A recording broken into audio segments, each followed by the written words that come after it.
Let's be honest. Finding time to volunteer in a meaningful way can feel overwhelming. With so much on our plates, it can seem nearly impossible to fit in one more commitment. But it is possible. In this webinar, we'll explore practical strategies to help you manage your time more effectively, align your volunteer efforts with your values, and avoid burnout. Our goal is to help you discover ways to give back that feel both sustainable and personally fulfilling.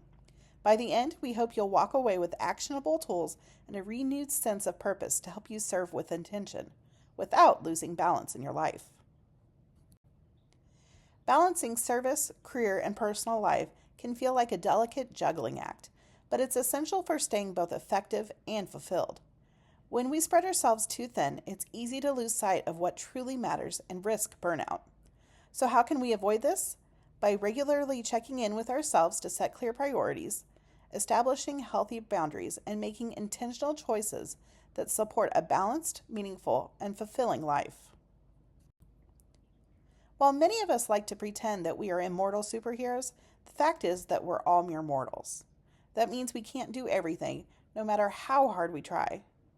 Balance is therefore essential for our happiness and perhaps even our survival. We need to discover for ourselves where our priorities lie and which areas we want to focus on, points out organization brand Day Designer. For some of us, this involves scaling back on certain hobbies. For others, it may involve putting some items on the back burner in order to focus on other things. But balance doesn't just appear magically. It's something we have to intentionally cultivate. It's a continuous work in progress, shaped by our choices, habits, and awareness over time. So how do we begin to find that balance? Day Designer suggests starting with pen and paper. Begin by taking inventory of the things that bring you happiness and fulfillment. Write down what matters most to you. This helps you see all the moving parts of your life more clearly and understand how they might fit together like pieces of a puzzle. Once you've identified your top priorities, consider setting specific goals for each area of your life. What steps can you take to make each aspect more fulfilling? Are there areas where you feel dissatisfied or out of sync? As Day Designer explains, creating goals will help you know exactly what you want from those elements of your life and make it easier to map out your schedule to include them. Finally, make intentional time for your goals. Day Designer recommends breaking them down into manageable steps and thoughtfully weaving them into your schedule. This might mean letting go of one thing to make room for another. It could require patience or even saying no. More on that later. Whatever the case, be sure you can realistically honor a commitment before agreeing to it. Can't take on a weekly volunteer role? Maybe there's a way to contribute once a month instead. Keep your expectations realistic, and above all, be kind to yourself in the progress. After going through this process, you'll have a clearer understanding of how much time you can realistically dedicate to volunteering. Since you already know what matters most to you, why not align your service opportunities with those passions? We naturally make time for what truly matters to us most.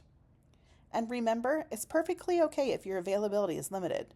The key is to seek out volunteer options that offer the flexibility you need.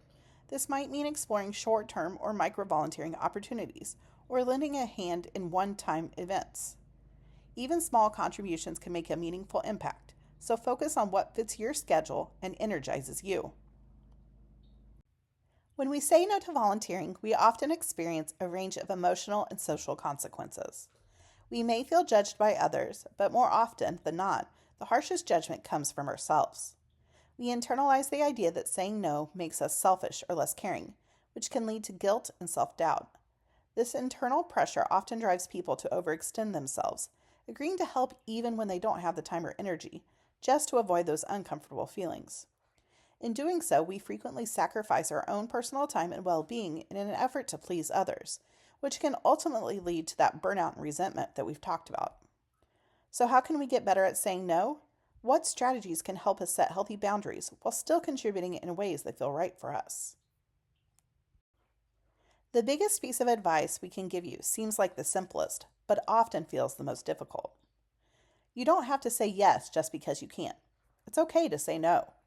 I know it doesn't often feel like it, but it's important that we give ourselves the permission to pass on opportunities that are not a fit for us for any number of reasons. After all, as HuffPost points out in a 2014 article, when you say no, it allows someone else to say yes. It gives them the chance to step up, the chance to lead, the chance to make a difference.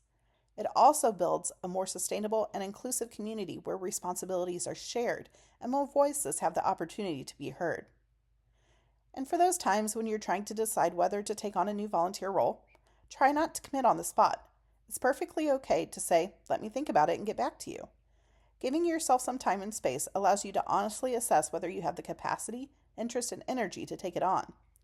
This pause can help you make a decision that aligns with your values and current priorities, rather than one driven by pressure or guilt.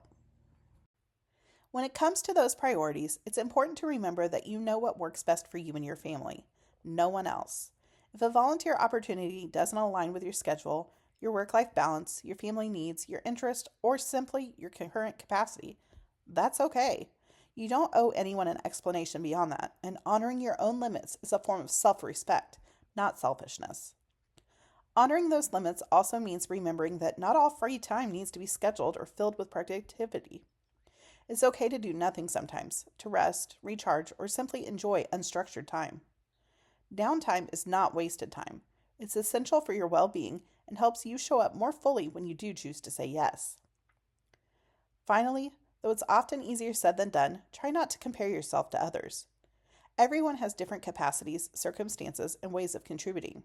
Just because someone else is able to take on more doesn't mean you should feel obligated to do the same. Your path, your pace, and your priorities are valid, and they don't need to match anyone else's to be meaningful. Your fellow volunteers are likely navigating the same challenges of finding balance and making room for service. Here are a few ways that LinkedIn suggests that you can support them along the way. First and foremost, understand that everyone has their own struggles. You may not be able to relate to theirs, just as they may not be able to fully understand yours. Offer grace and empathy when someone needs to say no. If possible, explore alternative ways they can be involved, and if not, reassure them that the door is always open and opportunities will be there when they're ready. Next, offer flexibility in volunteering opportunities. Not everyone can commit to a weekly meeting or serve on a committee, but they might be able to give a few hours on a Saturday to help at an event or tackle some long overdue data entry in their spare time. In short, meet volunteers where they are and make it as easy as possible for them to stay involved in a way that works for their schedule. Encourage healthy boundaries. Avoid guilt or pressure when someone declines a role or steps back from a commitment. Remind them that it's perfectly okay to say no, that their well-being and family come first. Supporting their need to set limits creates a more respectful and sustainable volunteer environment for everyone. Foster a spirit of support among volunteers. Encourage open, honest conversations about the challenges of balancing volunteer work with personal responsibilities. When people feel safe sharing their struggles, they realize they're not alone, and that sense of connection and community can be incredibly comforting. Creating space for empathy and understanding helps build a stronger, more connected volunteer community. Finally, recognize the sacrifice that volunteers make. Every minute they spend serving is time that they could have given to something or someone else. Never take that for granted. Show genuine appreciation, celebrate their contributions, and let them know that their time and effort truly matter. A little recognition goes a long way in making people feel valued and inspired to continue giving.